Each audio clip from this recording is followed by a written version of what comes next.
ബത്തേരി കിച്ചണിൻ്റെ ഇന്നത്തെ വീഡിയോയിലേക്ക് എല്ലാവർക്കും സ്വാഗതം. എന്തൊക്കെയുണ്ട് എല്ലാവർക്കും വിശേഷം? എല്ലാവരും സുഖമായിട്ടിരിക്കുവാണോ? ഞങ്ങളും ഇവിടെ സുഖമായിട്ടിരിക്കുക. ഇപ്പം മഴയൊക്കെ മാറിയിട്ട് എല്ലായിടത്തും ഭയങ്കര കാറ്റായില്ലേ. ശനിയാഴ്ച വൈകിട്ട് ഇവിടെ ഭയങ്കര കാറ്റായിരുന്നേ. അന്ന് മാത്രമേ അത്രയും വലിയ ശക്തിയായിട്ട് കാറ്റടിച്ചുള്ളൂ. ബാക്കിയുള്ള ദിവസങ്ങളിൽ അത്രയും ശക്തിയായിട്ട് കാറ്റൊന്നും അടിച്ചിട്ടില്ലായിരുന്നേ. ശനിയാഴ്ച രാത്രിയിൽ ഉറങ്ങാതെ എഴുന്നേറ്റിരുന്ന് നേരം വെളുപ്പിക്കുമായിരുന്നു. ഭയങ്കര കാറ്റും വല്ലാത്തൊരു ശബ്ദവും, നമുക്കിങ്ങനെ പേടി തോന്നുന്ന പോലത്തെ ശബ്ദമൊക്കെ ആയിരുന്നു കേട്ടോ. അതിൻ്റെ കൂടെ എന്തോ വീഴുന്ന വലിയ ശബ്ദവും കേട്ടു. പക്ഷേ രാത്രിയിൽ കറണ്ടൊന്നുമില്ലല്ലോ, നമ്മൾ ടോർച്ചൊക്കെ അടിച്ച് നോക്കിയിട്ട് ഒന്നും കണ്ടൊന്നുമില്ല. പക്ഷേ നേരം വെളുത്തപ്പോൾ കോഴിക്കോടൊക്കെ മറിഞ്ഞ് വീണിട്ടുണ്ടായിരുന്നേ. അതായിരുന്നു രാത്രിയിൽ വലിയ ശബ്ദമൊക്കെ കേട്ടത്. കുഞ്ഞിപ്പെണ്ണിന് പനി ആയതുകൊണ്ട് രാത്രിയിൽ അവൾ ഉറങ്ങത്തുമില്ല, എന്നെ ഉറക്കത്തുമില്ല. രാത്രിയാകുമ്പോൾ അവൾക്ക് തലവേദന എടുക്കുന്നു, തൊണ്ടവേദന എടുക്കുന്നു, വെള്ളം വേണം, അങ്ങനെ ഓരോരോ ആവശ്യങ്ങളും പരാതികളും ഒക്കെയാണ്. അങ്ങനെ എനിക്ക് ഉറക്കമൊന്നും ശരിയാവാഞ്ഞിട്ടാന്ന് തോന്നുന്നു, ഭയങ്കര തലവേദനയായിരുന്നേ. അതിൻ്റെ കൂടെ ശനിയാഴ്ച വൈകിട്ടത്തെ കാറ്റും പേടിച്ചിട്ട് ഉറങ്ങാതിരിക്കുകയും ചെയ്തു കേട്ടോ. ഉറക്കം വരുമ്പോൾ ഈ കാറ്റിൻ്റെ ശബ്ദം കേൾക്കുമ്പോൾ ഞാൻ പിന്നെ എഴുന്നേറ്റിരിക്കും. അങ്ങനെയൊക്കെ ആയിട്ട് ആകെപ്പാടെ തലവേദനയൊക്കെ ആയി പള്ളിയിലൊന്നും പോകാൻ പറ്റാണ്ടായി.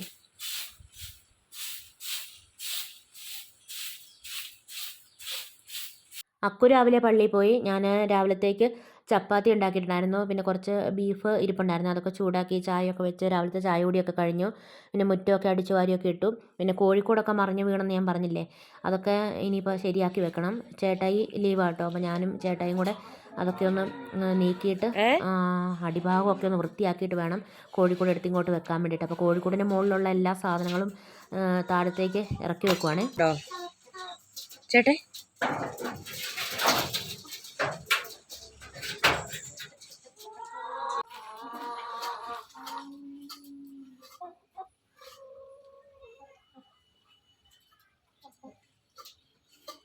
രാത്രിയിൽ ശബ്ദം കേട്ടപ്പോൾ മരം എന്തെങ്കിലും ഒടിഞ്ഞ് വീണതായിരിക്കും എന്നാണ് വിചാരിച്ചേ. നമ്മുടെ അതിരിന് ഷീറ്റൊക്കെ വെച്ചിട്ടുണ്ടല്ലോ, അവിടെയൊക്കെ താങ്ങി കോഴിക്കോട് അങ്ങനെ നിൽക്കുമായിരുന്നു കേട്ടോ. താഴേക്ക് അങ്ങ് മറിഞ്ഞ് വീഴാതെ എന്നാലും നമ്മൾ പൊക്കി വെച്ച കല്ലേന്നൊക്കെ വീണു. പിന്നെ അതിൻ്റെ മുകളിൽ കോഴിക്ക് കുടിക്കാനുള്ള വെള്ളമൊക്കെ വെച്ചിട്ടുണ്ടല്ലോ ബക്കറ്റിൽ, അതെല്ലാം കൂടെ വീണിട്ടായിരുന്നു രാത്രിയിൽ വലിയ ശബ്ദമൊക്കെ കേട്ടെ. പിന്നെ പകലും വലിയ കാറ്റൊന്നും അല്ലെങ്കിലും ചെറുതായിട്ടൊക്കെ കാറ്റടിക്കുന്നുണ്ട്. എല്ലാ ഞായറാഴ്ചയും അക്കുവിൻ്റെ ട്യൂഷനുള്ളതാണ്. ശനിയാഴ്ച ഞായറാഴ്ച നല്ല കാറ്റും മഴ ആയിരുന്നുകൊണ്ട് ട്യൂഷൻ ഉണ്ടെന്നൊക്കെ പറഞ്ഞിട്ട് പിന്നെ ട്യൂഷൻ ഇല്ലയെന്ന് മെസ്സേജ് വന്നിട്ടുണ്ടായിരുന്നേ.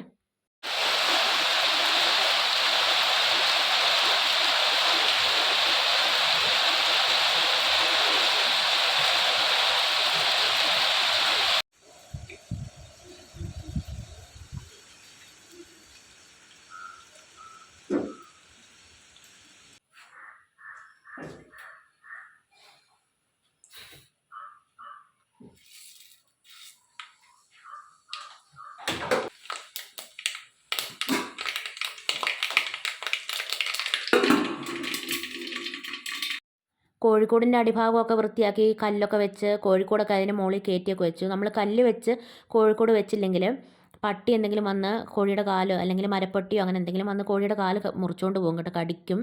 അതുകൊണ്ടാണ് കല്ല് വെച്ച് ഇച്ചിരി പൊക്കത്തിൽ അങ്ങനെ കോഴിക്കോട് കയറ്റി വെക്കുന്നത്. അങ്ങനെ അതൊക്കെ ചെയ്ത് എല്ലാം കഴിഞ്ഞ് കയറി വന്നു. ഇനിയിപ്പോൾ എളുപ്പത്തിന് വെക്കാൻ പറ്റുന്ന കറി ഒരു തക്കാളിക്കറിയല്ലേ, അതുകൊണ്ട് വേഗം തക്കാളിക്കറി വെക്കുക കേട്ടോ. കോഴിക്ക് പുല്ല് കൊടുത്തോ?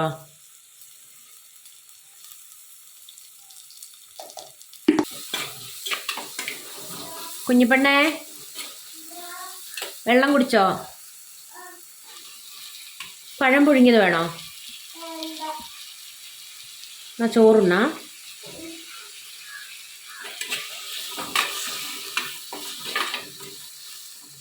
എന്താ കയ്യല്? അതിന് ഇപ്പം തിന്നേ, തക്കാളി തിന്നുക.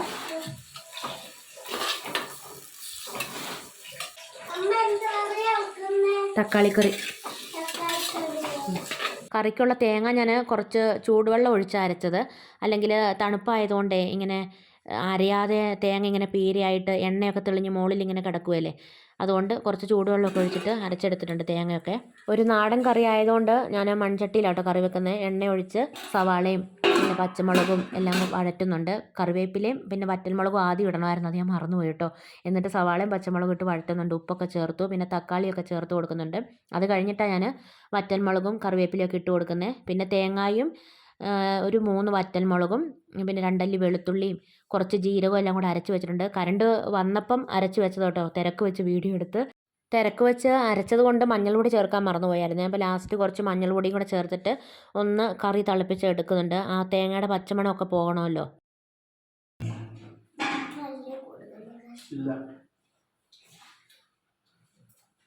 വറ്റൽമുളക് ഒരുപാട് ചേർക്കണ്ട, 2-3 എണ്ണം മതി കേട്ടോ. പിന്നെ വറ്റൽമുളക് ചേർക്കാതെ തേങ്ങയും മഞ്ഞളും ജീരകവും ചെറിയുള്ളിയും വെളുത്തുള്ളിയും കാന്താരി മുളകും എല്ലാം കൂടെ അരച്ച് അരപ്പുണ്ടാക്കിയിട്ടും ഇതുപോലെ കറി വെക്കും. ഞങ്ങൾ കുളിയൊക്കെ കഴിഞ്ഞ് വന്നു. ഇനിയിപ്പം ചോറുണ്ണുവാണ്. അക്കു വന്നിട്ടുണ്ട് പള്ളിയും കഴിഞ്ഞിട്ട്. അവൾക്കുള്ള ചോറ് ഞാൻ മേശപ്പുറത്ത് വിളമ്പി വെച്ചിട്ടുണ്ട്. അവൾ കഴിക്കാൻ വരുന്നതേ ഉള്ളൂ.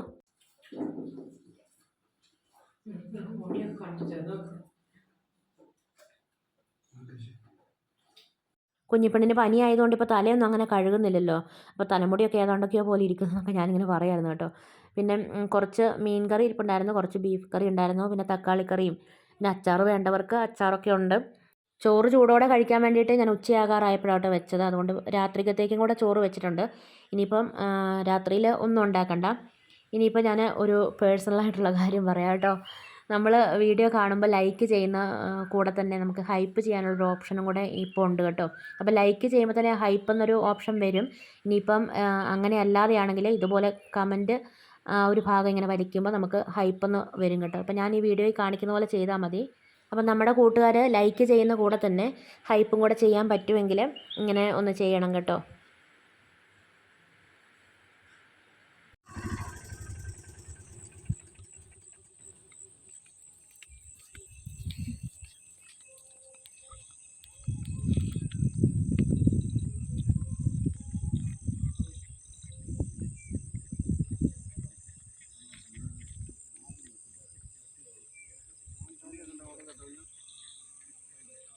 ഉച്ചയ്ക്ക് ഉണ്ടാക്കിയ ചോറും കറിയൊക്കെ തന്നെയായിരുന്നു കേട്ടോ രാത്രിയിലും കഴിച്ചത്. അത് കഴിഞ്ഞൊരു 10 മിനിറ്റ് സമയമെടുത്ത് റൂമും ഹോളും എല്ലാം ഒന്ന് ഒതുക്കി ഒക്കെ വെച്ചു. എല്ലാ സാധനങ്ങളും കറക്റ്റായിട്ട് വെക്കേണ്ട സ്ഥലത്ത് എല്ലാം എടുത്ത് വെച്ചു. അതൊക്കെ കഴിഞ്ഞിട്ട് പിന്നെ പാത്രങ്ങൾ കഴുകാനുണ്ട് കേട്ടോ. അതൊക്കെ ഒന്ന് കഴുകി ഒതുക്കി വെക്കുക. രാത്രിയിലെ ക്ലീനിങ് ഒക്കെ ഞാൻ ചെയ്യുന്ന പോലെ തന്നെയായിരിക്കും എല്ലാവരും ചെയ്യുന്നത്. എന്നാലും ഒരു മോട്ടിവേഷൻ ആയിക്കോട്ടെ എന്ന് ഓർത്താ കേട്ടോ വീഡിയോ എടുക്കുന്നത്. പിന്നെ ചെറിയ ചെറിയ പണികളൊക്കെ പിള്ളേർക്ക് കൊടുക്കാൻ ഞാൻ മിക്കവാറും എല്ലാ വീഡിയോയിലും പറയാറുണ്ടല്ലോ. പിന്നെ ഫുഡ് കഴിച്ച പാത്രമൊക്കെ അവരെ കൊണ്ട് തന്നെ നമുക്ക് കഴുകിപ്പിച്ച് വെക്കുകയൊക്കെ ചെയ്യാം. അവർ കഴിച്ച പാത്രങ്ങൾ അവർ തന്നെ കഴുകുന്നത് കൊണ്ട് കുഴപ്പമൊന്നുമില്ലല്ലോ. ക്ലീനിങ് തുടങ്ങുമ്പോൾ ഒരു മടിയാണെങ്കിലും തുടങ്ങിക്കഴിയുമ്പോൾ നമുക്കൊരു ഇൻട്രസ്റ്റൊക്കെ വരും. പിന്നെ എളുപ്പം പണികളൊക്കെ ചെയ്യും. പിന്നെ കുറഞ്ഞ സമയം കൊണ്ട് എളുപ്പം ക്ലീൻ ചെയ്യാൻ പറ്റുന്ന പോലെ നമ്മൾ കാര്യങ്ങളൊക്കെ ഒരു ഓർഡറാക്കി ചെയ്യുവാണെങ്കിൽ എളുപ്പം നമുക്ക് ക്ലീനിങ് ഒക്കെ ചെയ്ത് തീർക്കാം. ഇറച്ചി മീനുമൊക്കെ മേടിക്കുകയും അത് ഈ സിങ്കിൽ വെച്ച് കഴുകുകയും ഒക്കെ ചെയ്യുമ്പോഴാണ് ഞാൻ ബേക്കിംഗ് സോഡയും പിന്നെ പാത്രം കഴുകുന്ന ലിക്വിഡും കൂടെ ഒന്ന് മിക്സ് ആക്കിയിട്ട് സിങ്കിലൊഴിച്ച് സിങ്കൊക്കെ കഴുകുന്നത്. ഇന്നിപ്പം അല്ലാതെ തന്നെ കേട്ടോ വെറുതെ ലിക്വിഡ് പാത്രം കഴുകുന്ന ലിക്വിഡ് ഉപയോഗിച്ചിട്ട് വെറുതെ സിങ്കൊക്കെ ഒന്ന് കഴുകിയെടുക്കുക ചെയ്യുന്നത്. രാത്രിയിൽ കുറച്ച് പാല് തിളപ്പിച്ച് വെക്കാനുണ്ടായിരുന്നു, അതൊക്കെ തിളപ്പിച്ച് വെച്ചു. പിന്നെ ഫ്ലാസ്കിലേക്ക് കുറച്ച് വെള്ളം തിളപ്പിച്ച് വെക്കണമായിരുന്നു, അതൊക്കെ കെറ്റിലിൽ വെച്ചിട്ടുണ്ട്. സിങ്ക് കഴുകാൻ വേണ്ടി വേറെ തന്നെ ഒരു സ്ക്രബ്ബർ മാറ്റി വെച്ചിട്ടുണ്ട്. പിന്നെ സ്റ്റൗവൊക്കെ ഞാൻ ഉച്ചയ്ക്ക് പണികളൊക്കെ കഴിഞ്ഞപ്പോൾ ക്ലീൻ ആക്കി ഇട്ടേക്കുന്നതുകൊണ്ട് ഇനിയിപ്പം അതിനകത്ത് അങ്ങനെ അഴുക്കും ഒന്നുമില്ല, അതൊന്നും ഇനിയിപ്പോൾ ക്ലീൻ ആക്കണ്ട. പിന്നെ മിക്സി, ഫ്രിഡ്ജ് അതൊക്കെ അഴുക്കുണ്ടെങ്കിൽ അതൊക്കെ രാത്രിയിലോ അല്ലെങ്കിൽ നമ്മൾ പകലെപ്പോഴെങ്കിലുമൊക്കെ സമയമുള്ളപ്പോൾ തുടയ്ക്കും. പിന്നെ ഞാൻ ക്ലീനിങ്ങിന് വേണ്ടി സ്ഥിരമായിട്ടൊരു ലിക്വിഡ് തന്നെയല്ല ഉപയോഗിക്കുന്നത്. പലതും അങ്ങോട്ടും ഇങ്ങോട്ടും ഒക്കെ മാറ്റി മാറ്റി ഉപയോഗിക്കും കേട്ടോ. പുൽത്തൈലും പിന്നെ ഇതുപോലെ എന്തെങ്കിലുമൊക്കെ ലിക്വിഡുകൾ വീട്ടിൽ ഉണ്ടാക്കുകയും ഒക്കെ ചെയ്യാറുണ്ട്. രാത്രിയിൽ അങ്ങനെ ഒരുപാട് ക്ലീനിങ് ഒന്നും ഉണ്ടാവത്തില്ലല്ലോ. നമുക്ക് എളുപ്പം ചെയ്ത് തീർക്കാൻ പറ്റുന്ന കുറച്ച് ക്ലീനിങ്ങുകളൊക്കെ ഉണ്ടാവുള്ളല്ലോ. പിന്നെ അടുക്കള വൃത്തിയാക്കാതിരിക്കുകയും പാത്രം കഴുകാതിരിക്കുകയും ഡൈനിങ് ടേബിൾ തുടയ്ക്കാതിരിക്കുകയൊക്കെ ചെയ്യുകയാണെങ്കിൽ ഭയങ്കര പല്ലിയുടെയും പാറ്റയുടെ ശല്യമായിരിക്കും. നമ്മൾ കഴിച്ചതിൻ്റെ വേസ്റ്റും പിന്നെ ഉണ്ടാക്കിയതിൻ്റെ വേസ്റ്റും ഒക്കെ ഉണ്ടാവുമല്ലോ, അതൊക്കെ തിന്നാൻ വേണ്ടിയിട്ട് ഇതൊക്കെ വരുമല്ലോ.